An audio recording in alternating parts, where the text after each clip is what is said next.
Hello and welcome to the Met Office forecast for the week ahead. Now that we've all gotten used to some warm spring sunshine, this week winter bites back. You can see it there at the time of recording, waiting to the north of the UK, air coming down straight from the Arctic behind this cold front, and watch as the cold front pushes south across Scotland during Tuesday into Wednesday, and then Wednesday into Thursday it sweeps across England, Wales, Northern Ireland, and then by the end of the week we're all in the colder air as high pressure starts to move back in again from the west. With that colder air, a return to overnight frosts widely by the end of the week, and in some places sleet and snow, even in the south.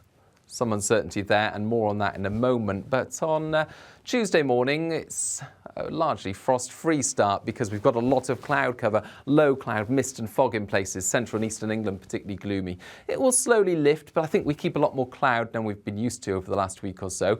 Some showery rain affecting the English Channel coast first thing, 1 or 2 showers breaking out as temperatures rise through the day elsewhere. And here's the cold front. It's pushing into northern Scotland at this stage. It's bringing an area of rain, nothing particularly heavy.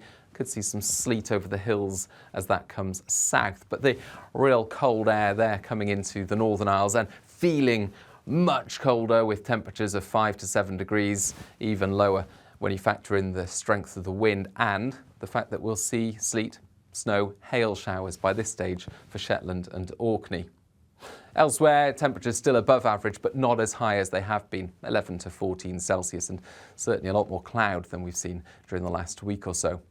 Fast forward to Wednesday, and the cold front by this stage is across Northern Ireland into Northern England, North Wales, bringing some spells of rain and hill snow, but it's not a very active feature at this stage. It's slow moving, the rain on and off. Showers breaking out across Wales and the southwest ahead of it, still above average here, 11 to 12 Celsius, but you can see the marked temperature change further north, 5 to 7 degrees, and many places 10 degrees lower than we've seen over the last week or so. But some brightness for the central belt, for example, and some sunshine away from the sleet, hail and snow showers that will affect northern parts of Scotland. Now this front, as I mentioned, is quite weak at this stage, but it could still bring some sleet and snow over the hills of Wales, central England. But during Wednesday night into the start of Thursday, it starts to develop a little circulation, and there's some uncertainty about how much the feature will develop, and as a result, the extent, the timing and the intensity of any precipitation.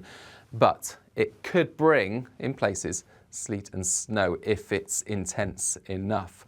And that means that by the time we start Thursday, well, a cold start, certainly widely, frost for Wales, Northern England, Scotland and Northern Ireland, temperatures in some places lower than -5 Celsius, and a very strong wind for northern and eastern coast, bringing wintry flurries as well as a marked wind chill. But it's towards the southeast where things could be particularly interesting. As I mentioned, a lot of uncertainty, but there's the potential here for rain, sleet and snow, a mixture perhaps. And the snow mostly over high ground, so the Chilterns, the Cotswolds, for example, but perhaps not exclusively. So don't be surprised if you wake up to some early morning snowfall in the southeast on Thursday. Through the day, it loses its intensity, it slips southwards. Any snow accumulating on roads, on grassy surfaces and stuff, it won't last long. The temperatures will rise. The ground is quite warm after the weather we've had recently. So perhaps just a feature to look out for first thing before it disappears into the afternoon. But the temperatures widely, single figures now, feeling really quite cold in that wind, particularly in the north and the east, where there will be some wintry showers, sleet, hail and snow around coasts, making their way inland at times as well. Into Friday then, high pressure is building back in from the west, but we've still got this very cold northerly or northeasterly airflow, and so I think that there will be some brightness around, a frosty start widely, but there'll be sunny spells for many, especially towards the west and the south for the first day of April. But further showers of rain, sleet, snow and hail affecting parts of the north and the east, particularly around coasts, and temperatures around 8 to 10 degrees. They are slowly recovering by this stage. I think the nadir of the cold spell will be on Thursday before those temperatures will gradually climb back towards average during the weekend. High pressure is moving in and we'll start to see less cold air move in from the northwest, but perhaps bringing some rain or showers with it as well. So for the weekend, it looks like there'll be some showers. Temperatures will slowly recover, but still feeling quite cold in places, and particularly we'll see those overnight frosts continuing. Much more on social media. Bye-bye.